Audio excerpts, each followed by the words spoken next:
Bienvenue sur Torah Or. Voilà, on va faire un cours sur la paracha de Balak. Et ça sera pour la réussite, si Dieu veut, des examens du bac de Raphaël, Ben Shmuel. Mais c'est pas comment, c'est tout. Et tout le monde des Hashem, qu'ils ont le bac. Le bac, en plus, c'est marrant, ça commence avec le bet. Le bet, c'est comme Balak. Donc, on voit que tout est lié. La paracha est liée avec les épreuves du bac.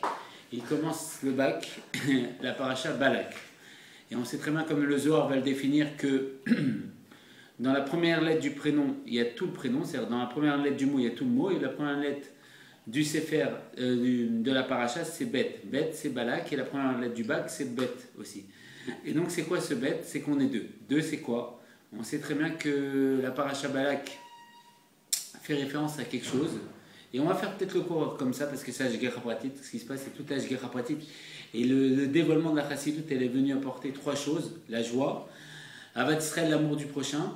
Et c'est des choses qui existaient, mais ils ont mis plus un accent dessus. Et la troisième chose, c'est la Hashgacha Pratit, la providence divine, qui a rien d'autre à part Dieu. Kipshuto pour de vrai. Et vu qu'on a parlé du bac, que ce cours, c'est pour la réussite des examens de toutes les personnes qui font le bac, et que la paracha c'est Balak, et qu'on a vu qu'il y avait la même première lettre, on va voir comment c'est un rapport la paracha et le bac. Et comme ça, c'est intéressant pour tous ceux qui veulent avoir leur bac. Et donc, c'est vrai que la paracha est liée à ça. Alors, c'est quoi la paracha Balak? Les sages et la Chassidut et les Rebbeim, ils expliquent comment ça se fait que, depuis le début de toute la Torah, on nous parle, depuis ce Sefer Shemot, on nous parle, on sait très bien qu'avant le Sefer Bereshit, on nous parlait de la création du monde, de la création de l'Adam Arishon, d'Avraham Avinu. Et on voyait des recommencements à l'infini, comme on sait très bien, Bet Réchit, ça commence aussi par un Bet. Bet, c'est deux. Il y avait deux commencements, donc le début de deux, le début de la pluralité, c'est deux. Une infinité de possibilités, une infinité de recommencements. Et on voit que c'est que des recommencements. Avraham Avinu, Yitzhak Avinu, et tout, des recommencements. Et on rentre dans le Sefer Shemot. Shemot, c'est les noms pluriels. Et on voit Moshe Rabbeinu, et ce Moshe, qui, on sait très bien, le Rabbi nous a dit quelque chose de merveilleux dans un Dvar Malchut.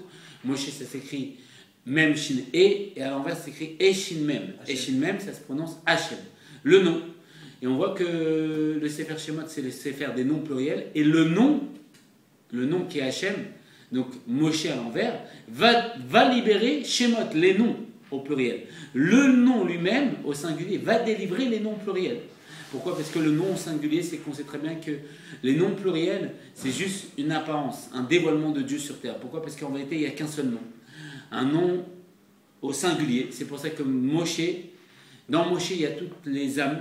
On dit, comme c'est marqué dans le Rashi, Anasé Wakol, le chef de la génération, c'est toute la génération. Et comme on sait qu'il n'y en a qu'un qui parle pour la génération, et que dans Moshe, il y a toutes les âmes du peuple juif qui sont comprises. Et donc, c'est le nom singulier, que dans ce singulier, il y a la pluralité. Et donc, cet singulier, ce niveau d'unité, va dévoiler la pluralité et va dévoiler le nom pluriel. Et donc, dans ces noms pluriels, on sait très bien que c'est le bet. Le bet, c'est quoi? C'est une pluralité de possibilités. Et c'est lié avec Balak. Balak, c'est quoi? On voit que depuis le début du Sefer Shemot, ainsi suivi du Sefer Vaïkra. Vaïkra, c'est quoi? C'est qu'il nous appelle. Dieu nous appelle, nous réveille. Il nous dit, il y a des moments où on ne sait pas pourquoi, on était dans le monde, on était comme ça, et d'un coup, comme ça, on a un moment de pas bien, de remise en cause. Qu'est-ce qui se passe? Est-ce que je suis à ma place? Est-ce que je suis dans la bonne place? Mais c'est pas ça ma place, je sais que je suis venu pour autre chose. Ça, c'est Vaïkra. Et là, on rentre dans Bamidbar. Bamidbar, c'est encore le bet. Bet, c'est quoi? C'est deux Medaber. Bamidbar, c'est deux qui parlent. Il y en a deux qui parlent en moi. Il y a l'âme animale, l'âme qui attire vers la matérialité du monde, et l'âme divine qui attire vers la spiritualité, vers Dieu. Il y en a deux qui parlent, et ça va faire en sorte que je suis dans un désert. Et je ne sais pas quoi choisir. Et c'est quoi le désert? C'est qu'on a soif. Alors de là, on comprend que le fait que je ne sais pas choisir, j'ai envie de choisir entre la limite, le monde, et l'illimité, le Dieu lui-même. Le fait que je ne sais pas choisir, je suis dans le doute, et ça fait un désert en moi. Tout de suite, la réponse, elle est simple. C'est que si ça fait un désert, qu'est-ce qu'on cherche dans le désert? L'eau. Et l'eau, c'est la Torah. Elle-même est la Torah, c'est-à-dire choisis Dieu. Si justement, tu ne sais pas quoi choisir, tu as soif de ça. Et le fait que tu es désolé de ça, en vérité, ce que tu vas faire, c'est simple, c'est la Torah.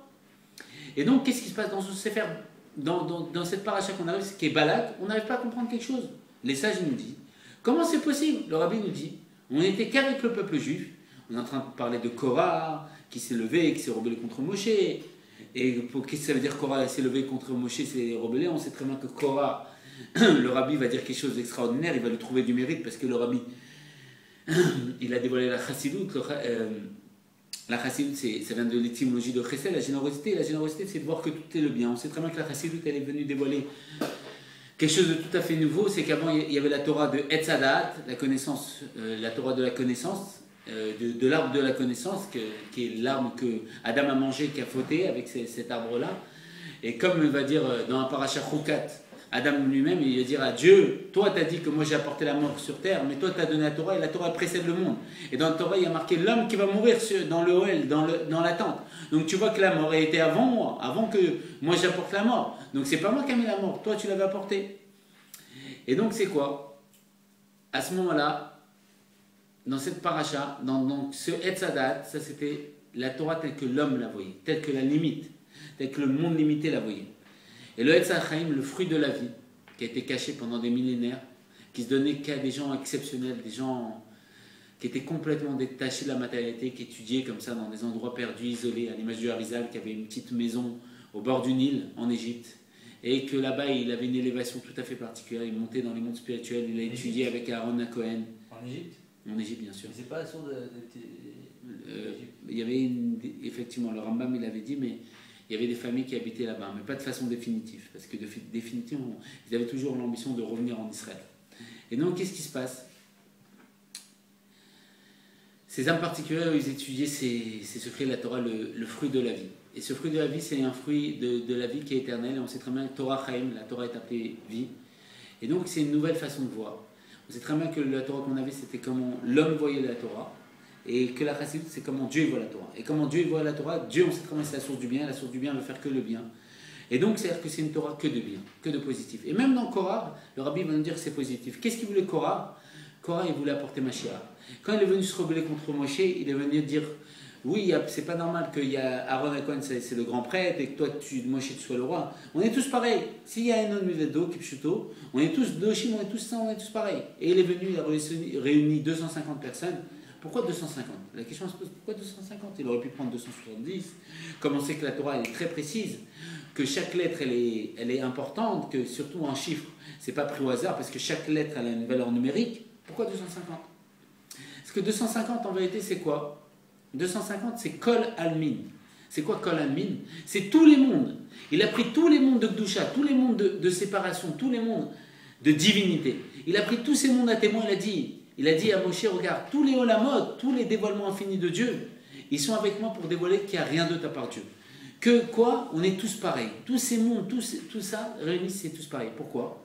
Parce qu'en vérité, tout ça, tous les mondes, tout cet infini divin, et on sait très bien que tous ces mondes, quand on étudie la Kabbalah, les secrets de la Torah, de façon les plus profonde, plus on rentre dans la profondeur et plus on tombe dans des sujets de matérialité les plus poussés. Parce que les mondes divins, dans les niveaux les plus élevés, en vérité là-bas on étudie quoi? Un homme céleste, Adam Kadmon, l'homme primitif, la première pensée de Dieu.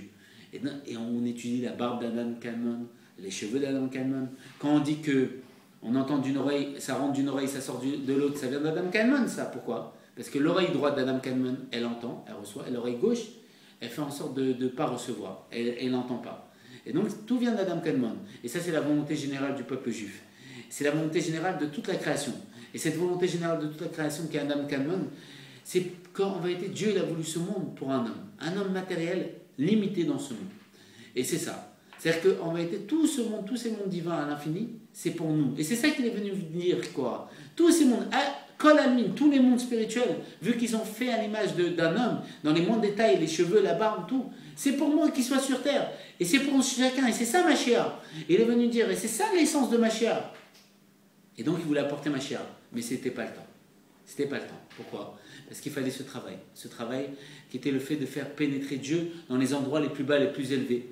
Et comme c'était dans un niveau de Dusha à l'infini, c'était des âmes d'Atsilut, des âmes de l'émanation, ils étaient complètement unifiés, ils étaient une propagation de l'essence de Dieu. Et il fallait descendre jusqu'à des âmes qui sont complètement séparées de Dieu dans leur conscience. Et des âmes de notre génération qui vont mériter la Géoula. C'est pour ça qu'aujourd'hui on peut demander Mashiach, et qu'aujourd'hui on peut dire oui, on est tous pareils. Il n'y a plus de plus grands ou plus petits, on est tous au même niveau. On est dans un niveau où on est nous-mêmes parfaits, mais on doit dévoiler cette perfection. Pourquoi on n'est pas bien? Parce qu'on ne dévoile pas notre perfection. Et tout le but, c'est de se dévoiler. Et la paracha de Balak, elle est venue pour dévoiler ça. Pourquoi? Parce que la paracha de Balak, c'est quoi? Justement, depuis le début, toutes les parachas jusqu'à présent ne parlaient que du peuple juif. Et là, justement, on sort. Et on sait très bien que le Sefer Torah, il a été écrit par Moshe. Il a été dicté par Roi Kodesh, par l'Esprit Saint, par Dieu à Moshe. Mais il a été écrit par Moshe. Et là-bas, dans cette paracha Balak, on est en train de voir comment les goïms, les autres nations, voient le peuple juif. Et on rentre, on commence à avoir affaire avec les goïms. Et Balak, il s'est levé, c'était un roi. Et on l'a élu roi, pourquoi? Parce que comme le peuple juif, ils ont fait la guerre aux deux géants qui gouvernaient, qui protégeaient les Eretz Canaan, les Eretz Israël, avant que ce soit Eretz Israël. C'est-à-dire le nom de Eretz Israël, avant que ce soit Israël, Eretz Israël qui était une terre, comme dit le Rabbi, des sentiments, une terre furieuse de sentiments, où les sentiments gouvernaient. Et les sentiments, c'est quoi? C'est des géants. Des fois, on voit un enfant, il veut un bonbon, et pour un bonbon, il fait une crise. On a l'impression que c'est un géant. C'est des sentiments qui vont comme ça exploser. C'est qu'ils n'arrivent pas à se condenser, ils n'arrivent pas à rentrer dans les réceptacles, ils n'arrivent pas à être raisonnés. C'est quelque chose qui nous dépasse, ces sentiments. J'ai envie, pourquoi tu as envie? Je ne sais pas. Comme ça, j'ai envie. Et dans cette vie, dans cet état de terre qui était débordé par les sentiments, il y avait des géants. Les géants, c'est des niveaux qu'on n'arrivait pas à contrôler, à part faire entrer dans les réceptacles. Et ce niveau-là, Moshe est venu, il a combattu. Pourquoi? Parce que Moshe, c'est le Shem, c'est le nom, c'est la limite. Il est venu faire entrer ce niveau de sentiment qui était au-delà de la limite, qui n'arrivait pas à se limiter, à le faire pénétrer dans la limite. Et il a combattu, il l'a maîtrisé, il a englouti dans cette limite. Il a englouti dans le nom Elohim, la limite, la nature. Il a fait en sorte de combattre ces géants, il a gagné ces géants. Et qu'est-ce qui s'est passé? Tous les rois de Canaan, il y en avait énormément, ils ont eu peur. Et ils ont élu Balak, et qui a voulu prendre Bilam le sorcier qui était un prophète de l'autre, pour les goïms, parce que, comme le dira Rashi, le problème, c'est que quand Mashiach arrive à se dévoiler, que Dieu va se dévoiler, les prophètes, les goïms vont dire, mais nous, on aurait écouté ta Torah si on avait eu quelqu'un comme Moshe, comme Hachem à l'envers. Alors Dieu, il a donné l'intermédiaire, l'Omadze, le pareil que Moshe, mais chez les goïms. Et comment il s'appelait? Il s'appelait Bilam. Mais lui, c'était complètement l'inverse de Moshe. Il disait à tout le monde, alors qu'il respectait les lois et tout ça, d'aller à l'immoralité, de faire complètement n'importe quoi. Bilam, il couchait avec son ânesse, il avait des rapports avec son ânesse. Et il était complètement impur, cet homme-là. Mais Dieu, il se dévoilait à lui, on sait très bien, dans la nuit, dans ses sommeils, à l'image de Lavan aussi qui était impur, le beau-père de Yaakov Aminu. Il se dévoilait à lui pendant la nuit. Et Bilam, c'était un descendant de ce Lavan. Et donc, qu'est-ce qui se passe? Balak, on nous parle de Balak, on nous parle de Bilam. Et il y avait quelque chose de particulier que Bilam avait, que Moshe n'avait pas. Bilam avait quelque chose que Moshe n'avait pas. Alors, on se pose la question, comment c'est possible que Bilam, il avait quelque chose que Moshe n'avait pas? Bilam, il savait quand Dieu se mettait en colère. Et quand Dieu se mettait en colère, Bilam, il maudissait. À ce moment-là, sa malédiction tombait. Parce que Dieu se mettait en colère, donc il validait sa malédiction. Alors, les sages, ils posent la question. Comment c'est possible que Moshe ne savait pas? Quoi, Bilam, il connaît quelque chose que Moshe ne sait pas? Alors, les sages nous expliquent. En vérité, c'est pas que Moshe ne savait pas, parce que justement, Moshe ne voulait pas savoir. Parce que Moshe ne voulait pas savoir quand Dieu se mettait en colère. Tout le but de Moshe, c'est de savoir quand il était de bonne humeur pour pouvoir faire pardonner le peuple juif. Il ne voulait pas. C'est pas qu'il ne savait pas, c'est qu'il ne voulait même pas savoir en vérité. Et pourquoi? Parce que tout son but, c'était de défendre le peuple juif, de faire en sorte que Dieu ne soit pas en colère et qu'il les protège et qu'il les préserve. Et donc là, on voit qu'on rentre dans la paracha Balak. Et c'est quoi cette paracha? C'est une paracha tout à fait particulière. Pourquoi? Parce que là, on voit comment les goïms nous regardent, comment le monde nous regarde. Cette paracha, on sait très bien que Torah, ça vient du terme Ora. Ora, c'est un enseignement. Elle vient nous enseigner, et la Torah, elle est nisrée, elle est éternelle. C'est un enseignement éternel. La Torah vient nous dire, fais attention comment les goïms ils te regardent. Parce que des fois, c'est bon, on rentre dans une synagogue, on voit les gens crier, ils crient, ceci, cela. Et des fois, on a l'impression, regarde comment ils se comportent comme des fous. Alors il faut faire attention, c'est vrai. Si on voit le rabbi de notre génération, on voit comment il prie. Le rabbi, il ne bouge pas, il fait 3 pas en arrière. Il lit les mots, c'est très calme, très mesouda. Il n'y a pas quelque chose qui déplace. C'est très, très dans les lignes, très dans les réceptacles comme ça. Alors de là on comprend que dans cette paracha Balak, elle va nous dire, regarde les goïms comment ils te regardent. Et on voit que les goïms, Bilam il vient pour maudire le peuple juif. Et il dit à Dieu, est-ce que je peux maudire ce peuple? Il dit, tu maudiras pas ce peuple. Et alors est-ce que je peux le bénir? Il dit, et le Rachid explique, non tu ne pourras pas bénir parce qu'il est béni par moi. Donc on est béni par Dieu. Et comme on sait très bien, il a dit à Abraham Avinu, celui qui te maudit sera maudit, et celui qui te bénit sera béni. Et c'est vrai, c'est ça le peuple juif. C'est-à-dire qu'on a vu que Bilam, il voulait nous maudire, il ne pouvait pas. Pourquoi? Parce que la malédiction allait tomber sur lui, il ne pouvait pas dire quoi que ce soit sur nous. Et le fait qu'il a voulu nous maudire, il nous a bénis. Pourquoi? Parce que celui qui te bénit, il est béni. Il était obligé de nous bénir. Et on a eu les bénédictions. Matovu Walecha Yaakov, qu'elles sont belles. Tes temples, Yaakov. Matovu Walecha Yaakov. Mishkenotecha Israël. Qu'est-ce qu'elles sont belles tes temples, qu'est-ce qu'ils sont beaux tes maisons Israël. Et des prières qu'on dit tous les jours, et ça c'était la bénédiction de Bilam. Pourquoi il a donné cette bénédiction? Parce qu'en vérité, les tentes du peuple juif dans le désert étaient organisées de telle manière que chaque tente ne voyait pas l'autre tente, qui est toujours la sniout, l'intimité. Et une des facettes du peuple juif, c'est qu'ils sont sniout. C'est quoi? Qu'ils font attention à pas se montrer, à pas se dévoiler, être toujours dans la pudeur, à l'image de Dieu, que lui il est sniout. Pourquoi on a une misère de ressembler au Créateur? Pourquoi on doit être sniout? À l'image de Dieu. Que lui il ne se dévoile pas. S'il se dévoilerait, on ne pourrait rien faire qui ne soit pas sa volonté. Lui il est sniout, il se cache. Comme il dit le Rabbi de Kops, on lui a posé la question, le où le bon Dieu? Il a dit, il est là où tu laisses de la place. C'est-à-dire que quand on laisse de la place à Dieu, Dieu se dévoile à nous. Pourquoi? Parce qu'il est sniout, il ne veut pas s'imposer, il se cache.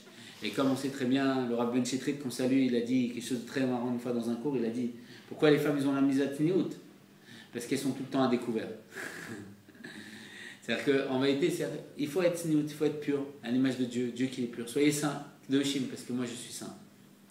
Et donc ça c'est le peuple juif. Et là, Dieu nous montre comment les goïms nous voient. Ils disent, c'est un peuple qui est pur, que les tentes sont séparées, c'est un peuple qu'on ne peut pas maudire, qu'on est obligé de bénir. Et c'est un peuple qui est défendu par Dieu lui-même. Et donc on voit, cette paracha nous apprend qu'il faut voir. Il faut faire attention comment on se comporte. Pourquoi? Parce qu'il ne faut pas oublier que les gens ils nous voient, ils nous observent. C'est pour ça qu'on a la mise de ne pas faire du chilou à la chaîne. On n'a pas le droit de manger d'aller dans un restaurant. Si on a la kippa, on n'a pas le droit d'aller dans des endroits attentifs avec la kippa parce que ça c'est chilou la chaîne. Et c'est tout à fait ça. La paracha Balak vient nous apprendre ça. Et on voit que c'est tout à fait lié avec le baccalauréat. C'est quoi le baccalauréat? Qu'est-ce que c'est le bac? On vient nous demander de nous montrer nos connaissances. Pourquoi? Parce qu'on veut voir comment on est. Comme on a dit, la paracha Balak, elle nous dit comment les goïms nous voient. Donc on doit faire attention à son comportement pour qu'on nous voie bien. Pareil, le baccalauréat, il est venu nous contrôler pour voir comment on est. Oui, mais c'est pas que les juifs qui sont interrogés. Il y a des goïms qui interrogent des goïms aussi. Mais la Torah, on sait très bien qu'il y a des universels. Même aux goïms, mais que les goïms, ils ont la misa des 7 Noah. Des 7 Noé, de Noé, des 7 lois de Noé. Et que nous, le rabbi, il a dit le rabbi qu'aujourd'hui, de mettre les filles un juif, ou de proposer de faire les 7 mois de Noé à un non-juif, c'est pareil, c'est la même chose. Juste à l'époque, on ne faisait pas. Pourquoi? Parce qu'à l'époque, les goïms, c'était pas évident. Tu allais les voir, peut-être ils allaient te trancher la tête parce que tu leur avais demandé, ils pensaient que tu voulais les convertir. Et aujourd'hui, comme aujourd'hui, il n'y a plus de problème de parler aux goïms, que le monde, il a été complètement élevé parce que le rabbi il a dit Avotat Abéorim a été fait, c'est-à-dire que le travail d'élévation de la matière est fait, que le monde il est prêt pour recevoir Mashiach, et que comme il dit le rabbi, tous les dates ils ont été dépassés même dans le Zohar, que maintenant c'est les instants de Mashiach. L'heure de la Géoula est arrivée, on vit la période de Mashiach comme à l'image de Shabbat, qu'avant Shabbat on a une mise de goûter au plat avant Shabbat, pareil on est en train de goûter à la Géoula, parce que les signes de la Géoula c'était que les non-juifs nous laissent faire Torah Mizot, aujourd'hui les non-juifs nous laissent faire Torah Mizot, et c'est pour ça qu'on peut faire cette mitzvah d'enseigner les 7 mois de Noé, et c'est tout à fait que de mettre les pères de Tfilin dans un autre juif, c'est une des mitzvahs, et comme ils disent les sages, on peut pas faire de contre entre les mitzvahs, c'est marqué dans le Perkei Avot, on sait pas. Même si des fois ils disent cette mitzvah est plus élevée que celle-là, mais en vérité on ne peut pas faire de compte. Parce que mitzvah, comme il dit le Baal Shem Tov, ça vient du terme tzavta en araméen. Tzavta c'est un lien, on s'unifie avec Dieu. On ne peut pas dire que ce lien il est moins important que ce lien. En vérité tous les liens sont importants et sont essentiels. Ils créent un attachement tout à fait différent, tout à fait nouveau avec Dieu. Et on sait très bien cet attachement c'est quoi? C'est un rapport qu'on a avec Dieu. Avec cet attachement Dieu il peut nous embrasser, il peut nous enlacer et il peut nous élever et nous rapprocher de lui. Et lui c'est quoi? C'est la source du bien. C'est le bien-être qui nous manque, le bien-être qu'on recherche. Et on sait très bien que... Pourquoi les gens ils courent après l'argent? Pourquoi ils font le bac? Pourquoi ils font tout ça? Pourquoi ils veulent faire ces études, réussir? Pour avoir un baccalauréat, pour faire de longues études et pour gagner de l'argent. En vérité, tout ça, c'est pour gagner de l'argent. Et donc, si on comprend bien ce qu'on a dit, Qu'est-ce qu'elle vient nous dire cette paracha? Elle vient nous dire, n'oublie pas que bête, tu es deux. Tu es deux. Il n'y a pas que toi. Il n'y a pas que toi. Bien sûr, il n'y a que, comme dira le rabbi dans un mamar, il n'y a que Dieu le juif. Et si on pousse le raisonnement, il n'y a que Dieu lui-même. Mais Dieu, il a voulu qu'il y ait un monde avec des vêtements, avec des gens qu'on croise au quotidien. Il nous dit, fais attention comment tu te comportes. Regarde comment les gens te regardent. Et le bac, il est venu dévoiler ça. Pourquoi? Le bac, il est venu te contrôler. Il est venu voir comment tu te comportes. Qu'est-ce qu'il y a à l'intérieur de toi? Est-ce que tu as appris, est-ce que tu n'as pas appris? Est-ce que tu étais là en classe pour faire de la figuration? Est-ce que tu étais sérieux? Il est venu te dire, te donner le résultat de comment tu te comportes. À l'image de cette paracha que Balak et Bilam, il nous dit comment le peuple juif il est. Il est venu te donner ce résultat. C'est pour ça que c'est tombé par Ashgera pratique, par providence divine, pendant la période de cette paracha. Et donc quoi? Et donc on voit tout ça. On voit que, effectivement, le fait qu'on est bête, on est deux. Deux, c'est quoi? C'est que il faut comprendre quelque chose. Il y a quelque chose d'essentiel.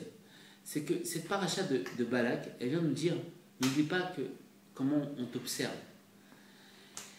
Et il faut faire attention à son comportement. C'est ça qu'elle vient nous enseigner. C'est ça le message. Et donc, Bezat Hashem, avec la grâce de Dieu, qu'on se comporte comme il faut, au point que Dieu il se dévoile dès à présent et qu'il nous apporte la Géoula dès à présent. Et que chacun ait son bac et qu'on ait tous le bac de la Géoula. C'est quoi? C'est le dévoilement de Mashiach dès à présent et qu'il n'y ait que des bonnes choses pour tout le peuple juif, pour tous les présents, et qu'on entend que tout le monde ait le résultat de la délivrance, qui est le résultat de toutes nos vies passées, de la réalisation de toute la création, que Dieu va se dévoiler, qu'on sera deux avec lui, qu'on pourra, Bezat Hashem, avoir que des bonnes choses et qu'on soit très heureux, Bezat Hashem, et que des bonnes choses, Bezat Hashem, pour tout le peuple juif. Ma chère No. Ma chère No.